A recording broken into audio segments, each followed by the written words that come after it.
Amigos de Vladi al Vivo, muy buenas noches, bienvenidos a una edición más y hoy viernes nuestro invitado es un actor de muchísimos trabajos, le hemos visto en una gran cantidad de telenovelas y las vamos a ir redescubriendo en la medida en que saludemos esta noche al actor Jaime Periar. Jaime, boa noite. Boa noite, um prazer estar falando com você, Vlad. Muito obrigado pelo convite.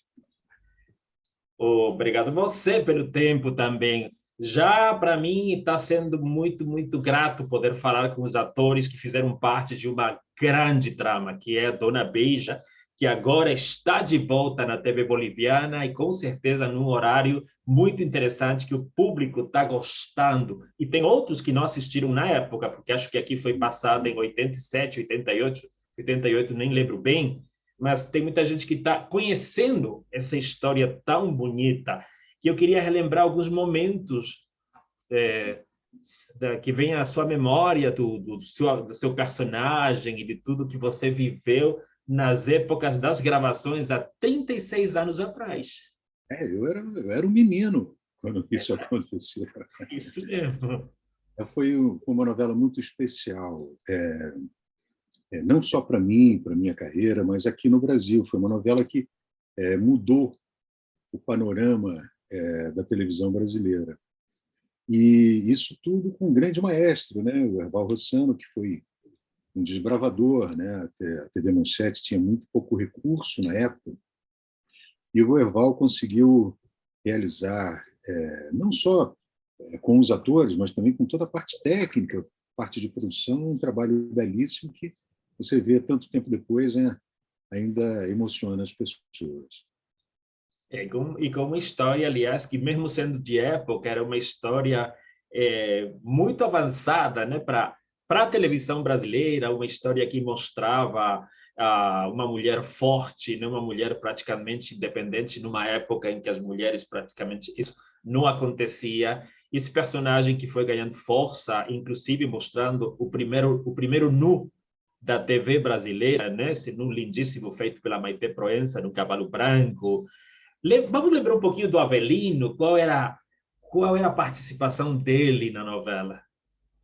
Avelino era um músico romântico, né? Um músico que tem uma trajetória linda na novela porque vive um amor impossível com a mãe do seu melhor amigo. Então ali havia uma discussão também muito moderna, né? Sobre essas relações, né? De pessoas com diferenças de idade, assim.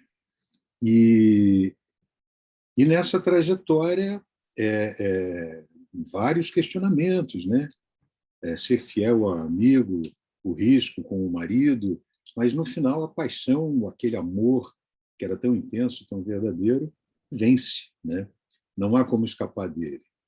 E Maria Isabel de Lisandra, que fazia par comigo, né? Uma grande atriz no início da televisão brasileira, do teatro brasileiro, e tínhamos uma parceria fantástica, né?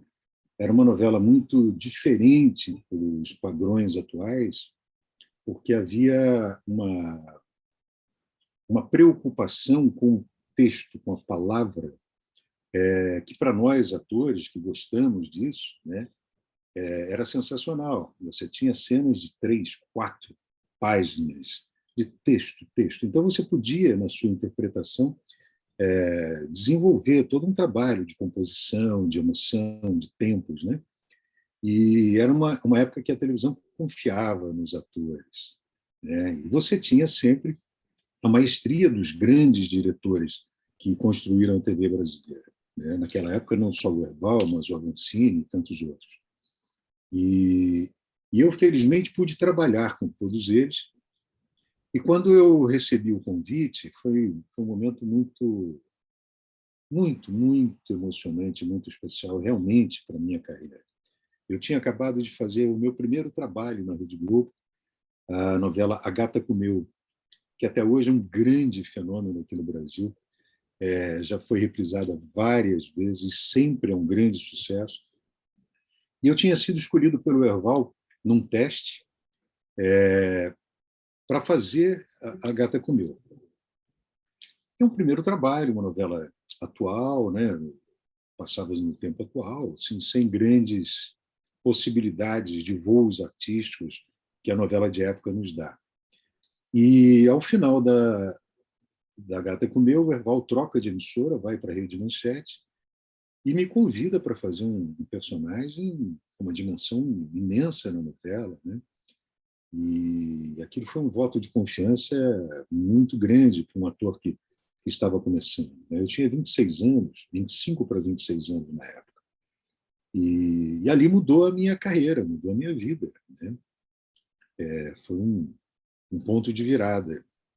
E o Avelino é daqueles personagens que a gente sente saudade, né? Vários personagens passam por nossa vida, mas não deixam saudades, né? Foi bacana, a gente fez, né? Teve uma repercussão boa, né?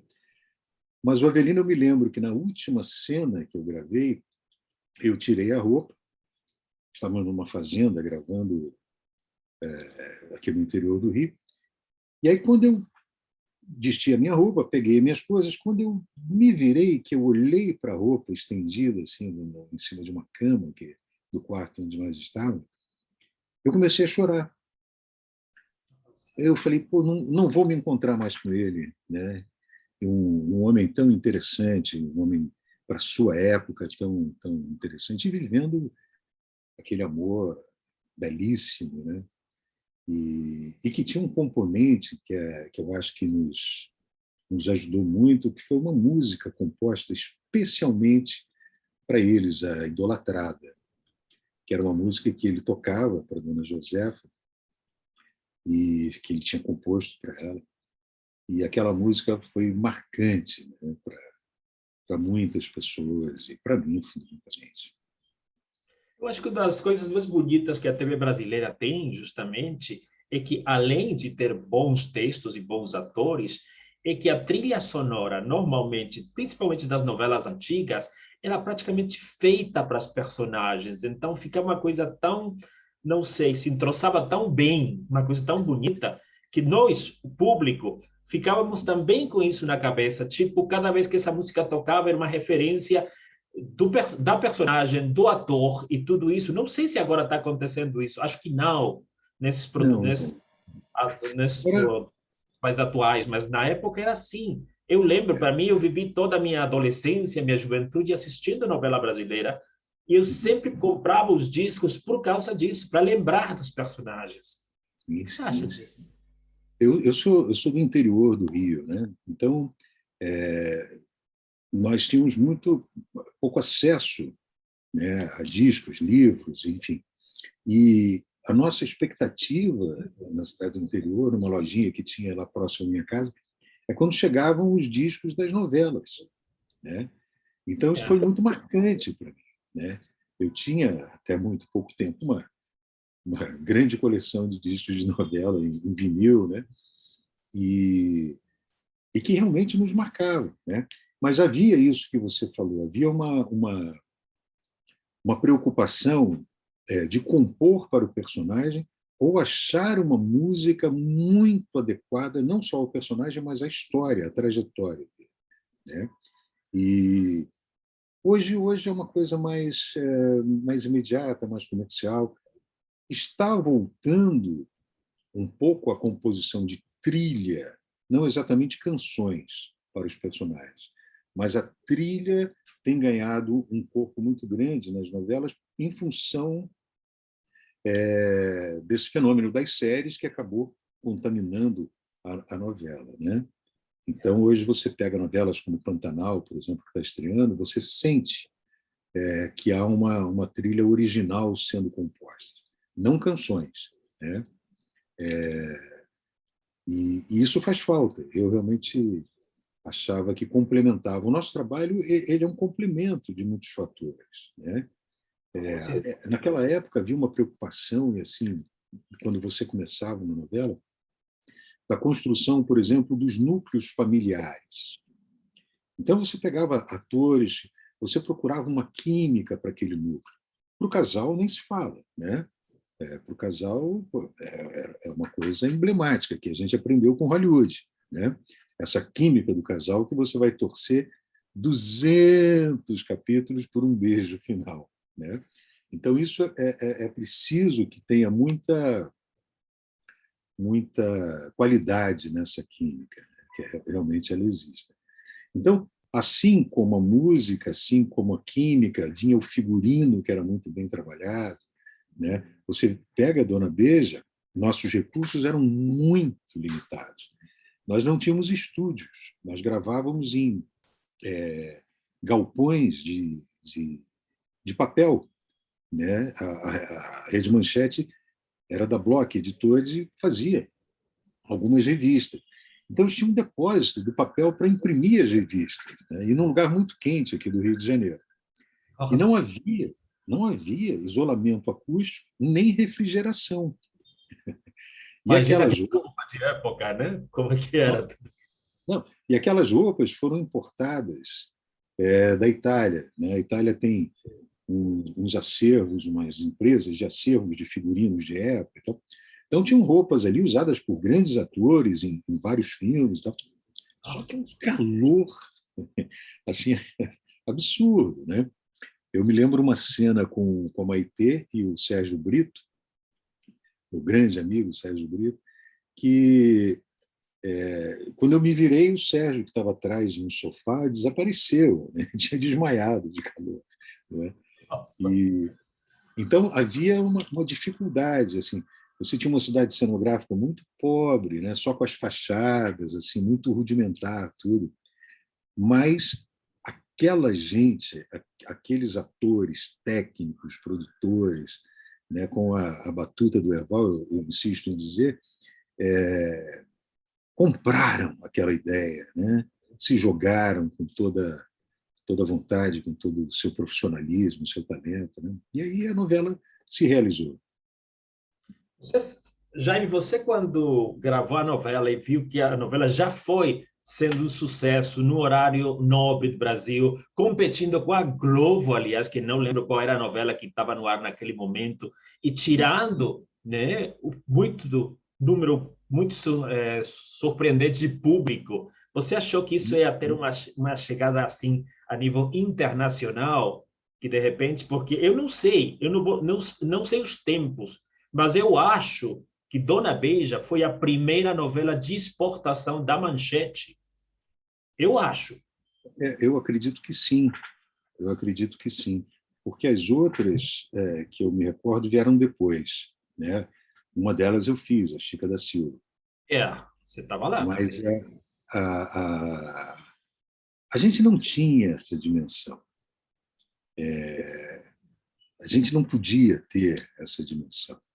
Era uma época, Vlad, que nós, vou falar para nós, atores, né? Nós não estávamos em busca de fama ou de resultados. Era uma época que havia ainda um romantismo na nossa profissão e uma dedicação a esse fazer. Né? E esse fazer significa o quê? Não era só interpretar um personagem, mas era ser um criador junto. Né? Um criador que constrói a novela. Então a gente se jogava naquelas histórias, naquelas vivências da gravação, e era isso que nos alimentava e era isso que nos abastecia. Né?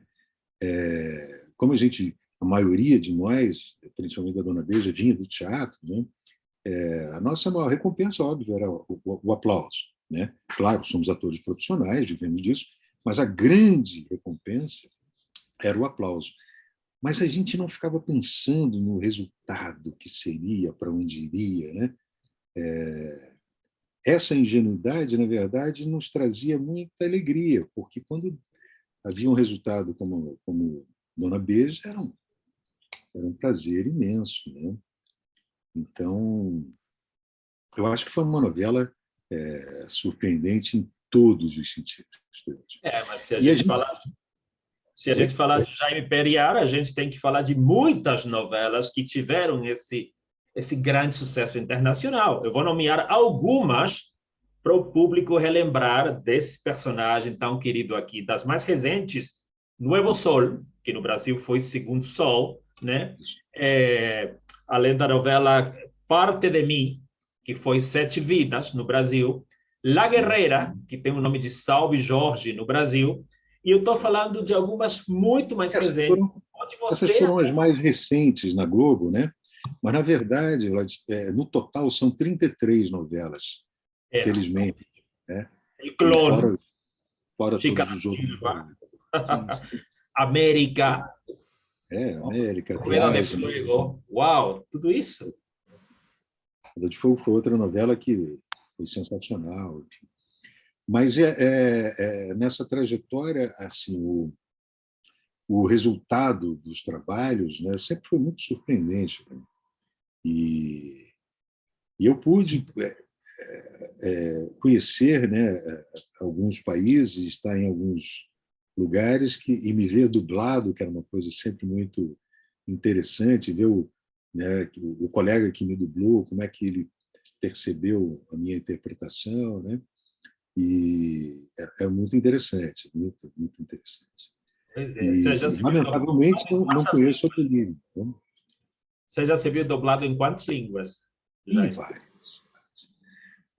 A mais estranha língua que a gente é dublado é em russo, porque eles não dublam os personagens, é uma pessoa só dublando todo mundo. E a Sério? nossa voz aparece no fundo. Então, é uma coisa de doido. É um Meu negócio Deus. muito louco. É muito louco. Bom, e agora você faz parte de um novo sucesso internacional que já está em vários países. No meu ainda não chegou, mas já está no México, já está na Costa Rica, já está em vários países, chamado Gênesis, né? Onde você Isso. também tem uma participação. Vamos falar um pouquinho dessa novela, que com certeza daqui a pouco vai chegar aqui também. Sim, sim. Bom, é uma sequência de novelas bíblicas que a Rede Record faz, né? Eu já participei de algumas, e Gênesis é uma grande produção, né? Quase 300 atores durante toda a trajetória da novela, e ela é dividida por fases, né? E eu faço um personagem, o Lameque, um homem muito mau, um homem perverso, na primeira, segunda fase da novela, ali por volta do capítulo 3, nós ingressamos, e, e eu faço o pai da mulher de Noé, né? Da menina que se casa com Noé e tal. E com uma reprodução, não vou dizer uma reprodução fiel, porque nós não temos noção de como é que era aquele momento histórico, né? É mais em cima da mitologia toda que nos é trazido pela Bíblia, e mais uma construção, vamos dizer assim, histórica muito interessante. Que vai ver uma cenografia belíssima, um figurino interessantíssimo, e, e personagens que nos dão muita liberdade de criação, né? Eu tenho sido chamado para muitos trabalhos com muita liberdade no meu processo criativo. Então tem sido muito muito prazeroso. Porque às vezes a profissão vai nos levando a um lugar de conforto, de acomodação, né? E Personagens infelizmente, parecidos entre si? é? De personagens que se parecem entre si? É isso que você está querendo dizer? Não, não, não. Eu digo que você vai adquirindo uma técnica e um conforto, né? Porque como qualquer profissão, você tem truques, você tem a técnica que você usa, né? A sua experiência, e aí você acaba ficando ali naquele lugar que é muito confortável. Então. Eu, felizmente, tenho tido personagens que me desafiam, né? Que me fazem e me devolvem esse mesmo brilho no olhar que o Avelino tem, sabe? Assim, me devolvem essa vontade, esse prazer de representar, né? Então, tem sido muito feliz nesse aspecto, muito, muito, muito. E o Lameque, esse personagem, é um que me deu muito prazer, apesar de ser um homem violentíssimo, né? Um homem terrível, né?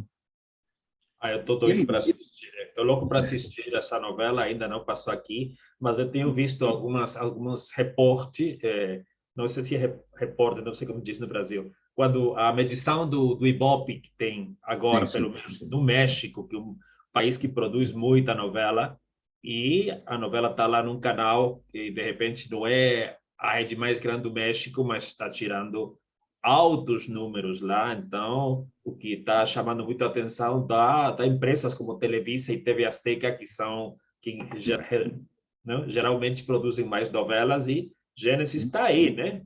No horário nobre, fazendo bonito e chamando muito a atenção. E já Sim, é o sim. terceiro ou quarto país que está a novela estreou. Então, espero que proximamente isso mesmo aconteça aqui, como aconteceu com todas as novelas bíblicas anteriores da Rede Record, que foram grandes sucessos no meu país também. Então, vamos aguardar para que Gênesis também tenha o mesmo resultado que tiveram as outras aí. E para falar de algumas outras, Jaime, então vamos lembrar também que você fez parte de Chica da Silva, que também já reprisou alguns anos atrás aqui, e outras como Roda de Fogo, que já estão no Globoplay, a Gata Comeu, que já está no Globoplay, Kubanacan, Brega, que já está no Globoplay, né? Tem muita brega e coisa. chique também. Oi?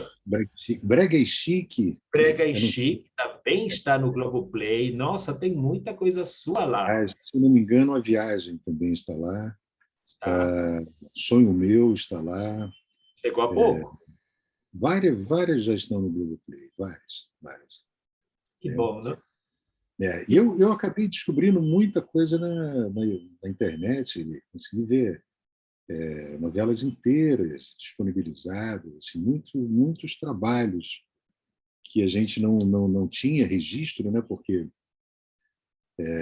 as gravações eram em fita de videocassete, né, naquela época, então a qualidade das gravações era muito ruim. Agora eu tenho visto muita coisa digitalizada com uma qualidade melhor. E Chica da Silva foi assim, foi novamente um grande encontro com um dos maiores diretores da TV brasileira, o Walter Avancini. Né? Avancini me convidou para fazer um personagem que, putz, foi um prato assim maravilhoso de construção. Né? O senhor Félix, um tropeiro bruto, mas uma alma sensacional, um homem doce, um homem e que vive uma história muito bonita, né? Com uma história bíblica, inclusive, que é do pai que promete a filha mais nova e entrega a filha mais velha porque tinha que casar a mais velha primeiro. E era uma família de judeus, na época da Inquisição, que vinham para o Brasil disfarçados, né? Com um sobrenome que, inclusive, eu tenho na minha família também, o Pereira de Cristãos Novos. Então, eles viviam aquela vida escondida, e o Félix se apaixona pela filha dele e vive uma história de amor assim belíssima, e com grandes partes de humor também, né?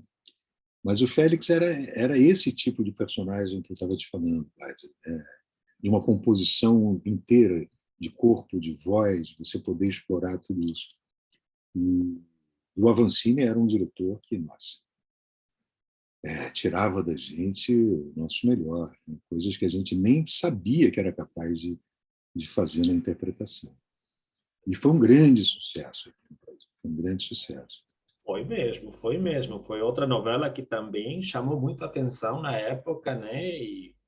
E até agora, até agora. Imagina que alguns países ainda optaram por colocar de volta, né? Esse ano reprisou, aqui na Bolívia reprisou, no começo do ano, não, foi no final do ano passado, reprisou Pantanal, da Manchete, e agora Sim. está com Dona Beija, e quem sabe daqui a pouco o Chica da Silva tenha um segundo reprise, porque já teve um segundo reprise, mas foi há uns 6 ou 7 anos atrás. Uhum. Agora, é interessante como é que é o mercado aí, Vlad, como é que é o mercado de produção de audiovisual aí na Bolívia? A gente Aqui está no tão próximo e conhece tão pouco, infelizmente. Pois é, Jaime, mas aqui realmente em questão de teledramaturgia a gente não tem. Então a gente compra tudo de fora, né?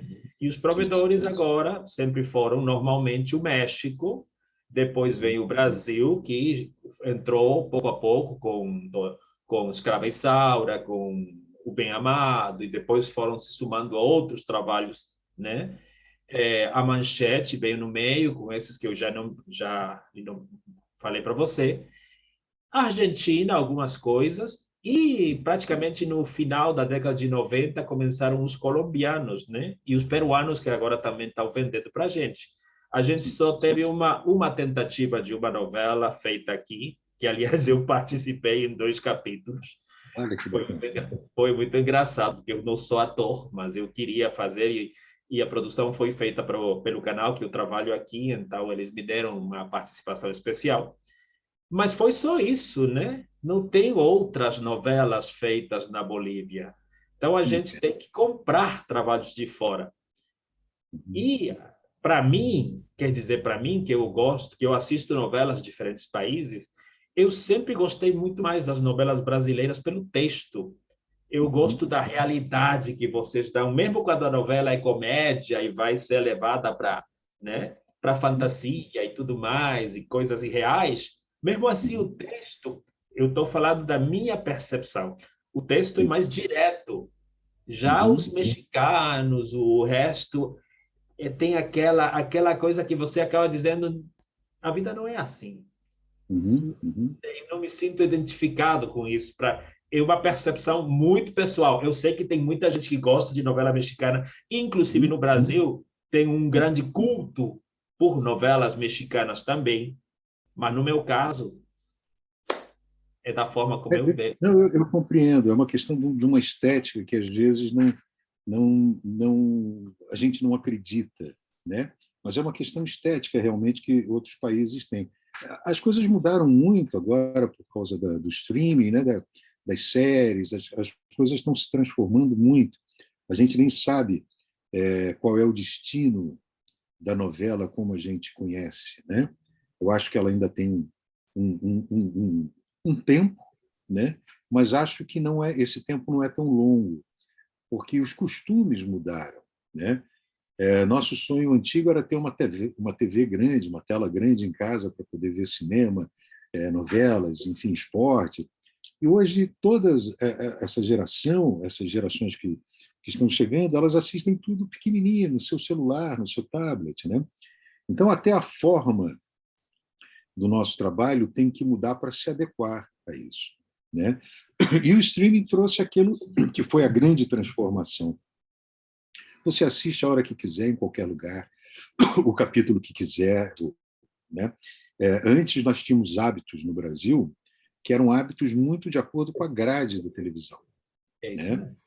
Então você tinha o horário do almoço, você tinha o jornal da tarde, você tinha a programação da tarde que era mais para as crianças, aí você começava a sequência de novelas, 18, né, 19, 20.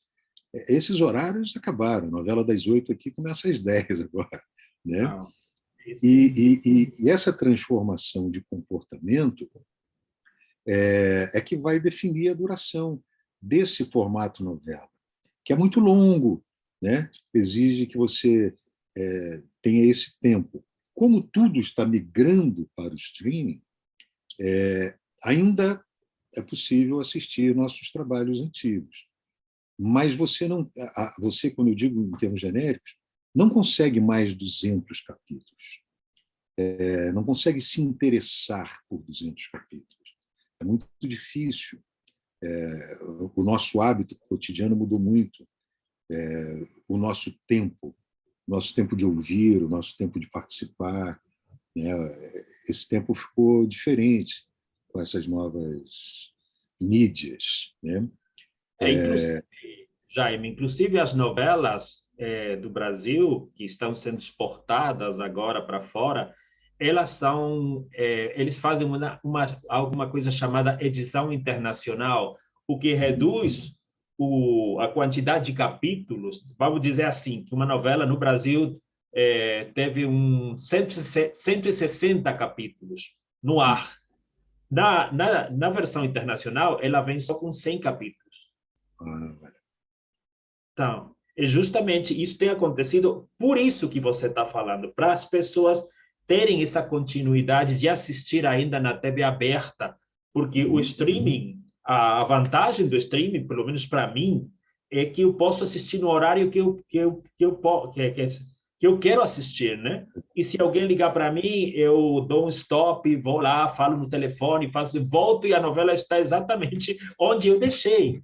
E são duas coisas que, para mim, já é bom demais, né? Imagina, antes alguém ligava para mim e eu falava, isso que eu não estou, porque o capítulo ainda não acabou, eu não vou perder essa. Então, essa história acabou.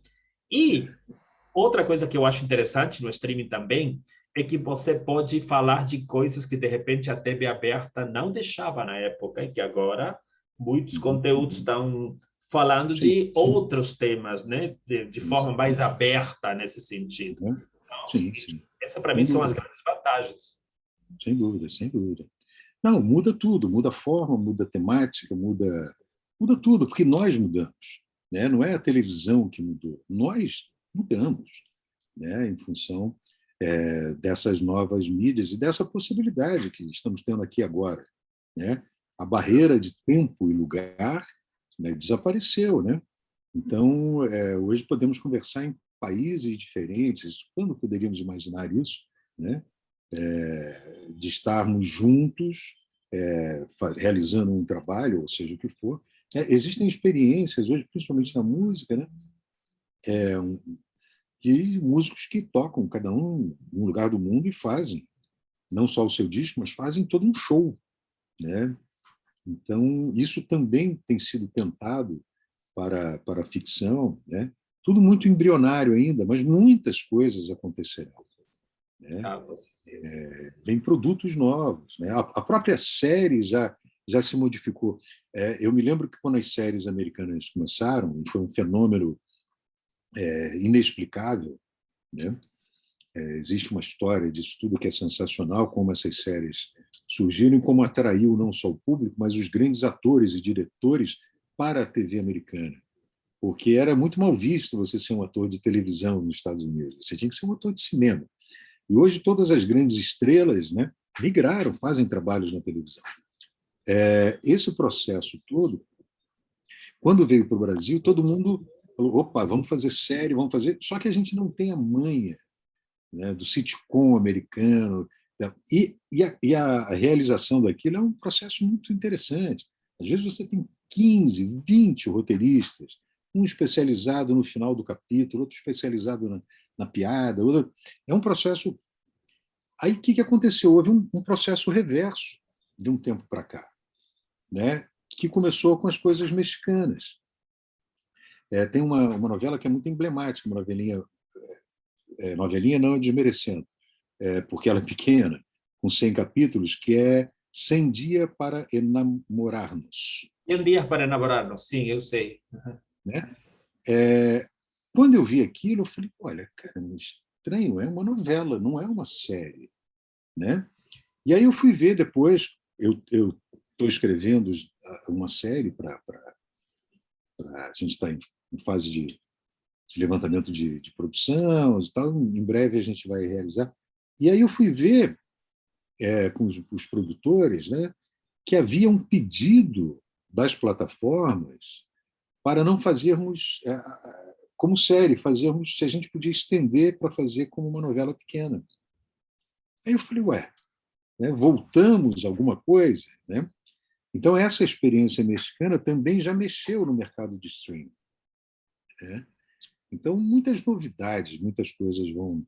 Mas há uma fala do Erval, ele usava uma cena que eu fiz numa minissérie chamada O Portador. O Portador foi o primeiro produto em audiovisual feito sobre AIDS no mundo. É anterior a Filadélfia, anterior a tudo. E ficou na gaveta, havia o medo de ser estigmatizado, havia muitos receios, pouco se sabia, então, numa época de muito pouca informação sobre tudo. E tem uma cena dessa série, uma cena minha com o Jonas Bloch, um ator brasileiro que eu adoro, inclusive. E ele usava isso nas palestras que ele dava para jovens diretores, para a produção, né? E nos trabalhos dele, enfim. Ele colocava a cena e falava: olha, podemos ter todos os efeitos especiais, podemos ter toda a tecnologia, podemos ter toda a produção, figurino, cenário, mas nada existe se nós não tivermos a emoção do ator. Então, é claro, você pontuou uma coisa que para mim também é primordial, que é o texto, a história. Óbvio, é o ponto básico de partida, né? Que história vamos contar? Que história queremos contar? Mas se não houver esse elemento que é tão básico, né, que é o elemento do contador de histórias, né, não há nada. Então, o que eu torço, eu dou aula de interpretação para TV, eu dirijo, produzo, né, há muitos anos. Faço workshops pelo Brasil, enfim. E eu sempre procuro esse ponto, né, que é o entusiasmo e o ator criador que emocione as pessoas. Sempre que eu estou em cena, Vlad, seja no teatro, seja na TV, no cinema, eu sempre faço pensando que eu estou contando uma história para alguém. Eu sempre penso que não adianta nada o meu trabalho se eu não chegar até você, até o espectador. A minha responsabilidade não é sentir nada, é traduzir na minha interpretação, né, para que o outro receba essa informação, essa discussão e principalmente essa emoção. Eu rezo para que a gente nunca perca isso, que a gente continue com essa consciência, né, e continue oferecendo ao público, que é para ele que a gente faz o nosso trabalho, né? Todo o resto é uma consequência de uma profissão pública, né? A fama, o sucesso, isso é só uma consequência de uma profissão pública, né? Lógico. O que Despertar importa emoções e criar consciência, acho que é a tarefa mais importante do ator, né? Então, todo texto tem que é a ter um arte, né? sentido, tem que Da ter arte. arte, da arte. Exatamente. Voltando ao assunto daquela novelinha que você citou, 100 Dias para Enamorar-se, esse texto foi um texto comprado. Na versão original é argentina, os mexicanos compraram. Mas, eu vou lhe dar mais um exemplo falando justamente do que você falou. Tem uma novela colombiana que eles fizeram em 94 chamada Café com Aroma de Mulher, que na época foi um sucesso na América Latina. Bom, ano passado eles refizeram uma nova versão em formato de novela.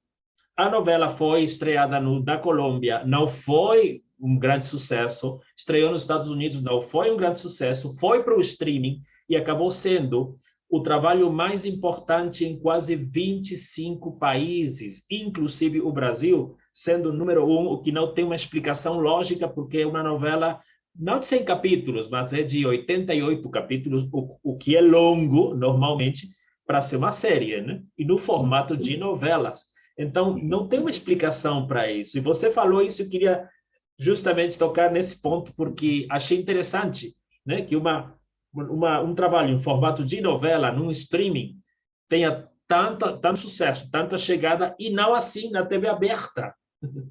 Vlad, você sabe o que eu acho? É que o streaming é visto basicamente por pessoas mais jovens, né? O grande volume de audiência é de pessoas mais jovens no streaming.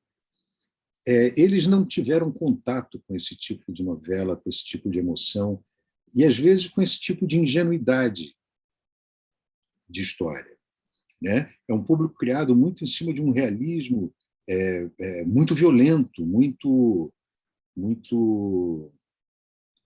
como se fosse proibido contar histórias que a gente só sonha, que a gente só se divirta, como se a gente só... E quando eu falo que eu prezo, né, ser um contador de história que emocione, é porque eu também sou espectador e eu quero me emocionar. Eu quero ainda sonhar, né? No meio de realidades tão duras que a gente vive, cada um em seu país e todos nós como mundo, às vezes um pouco de ilusão é um respiro, porque Jung já dizia, Joseph Campbell também, há um inconsciente coletivo e há toda uma mitologia comum em todos nós, seres humanos, né? Que é a base dos contos de fada, das histórias infantis, né? não é só de um final feliz, mas de um final que nos transforme, né? Todo estudo de roteiro é basicamente a jornada de algum herói, não no sentido de herói, de um ser que vai ser transformado ou vai transformar alguma coisa. Isso nos dá algum alento, isso nos dá alguma fé, alguma energia diferente.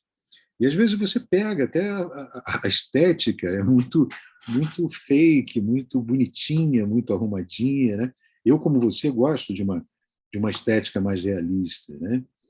Mas às vezes essa estética cai em algum lugar do espectador que gera um grande sucesso. A gente não tem receita, né? O que é louco na arte, e mesmo numa produção que é vista como uma produção comercial, onde a arte fica em segundo, terceiro plano, mas não há receita, né? Essas surpresas são sempre muito interessantes para a gente reavaliar, não copiar, mas para a gente reavaliar, né? Justamente se tratando de uma novela clássica, não? Um texto clássico, uma coisa já uma fórmula antiga e parece que não tem mais cabida no gosto do público e de repente coisas como essas acontecem, né? Mas tudo bem, quer dizer, para mim foi ótimo. Eu falei com alguns dos atores da novela e todos eles falavam a mesma coisa. Eles falavam que não entendiam o sucesso justamente a partir do momento em que a novela passa a ser parte de uma plataforma, sendo que eles já vinham de uma experiência bastante negativa no próprio país, onde eram comparados com a versão original, e o pessoal dizia, não, isso não tem nada a ver com a versão original, mesmo sendo um texto que foi atualizado, depois foi para uma grande rede, né, norte-americana, né, uma rede latina nos Estados Unidos, também não foi grande coisa, e aí veio para o streaming, e no streaming a coisa muda completamente, mas tudo bem, são coisas que acontecem. Se você pegar, Vlad, muitos grandes sucessos do streaming, tem a trajetória exatamente assim. No seu país, não foi bem. Anne, que é um sucesso enorme da Netflix, no país, quando começou, não aconteceu nada. A Casa de Papel, nada. Os grandes sucessos, Família Soprano, Breaking Bad, todos eles começaram, não aconteceu nada. De repente virou uma coisa, um fenômeno, né? Assim, absurdo.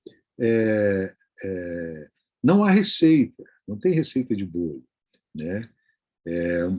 O ser humano continua nos surpreendendo, né?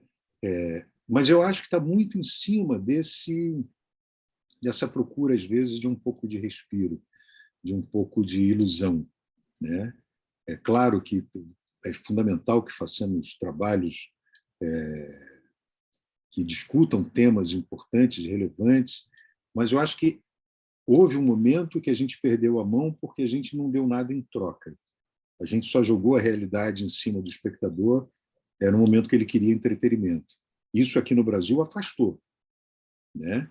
De repente o cara falou: pô, peraí, a realidade eu já tenho na vida, né? Me dá um pouco de alento, me dá um pouco de sonho. Então a gente precisa ter essa medida, né?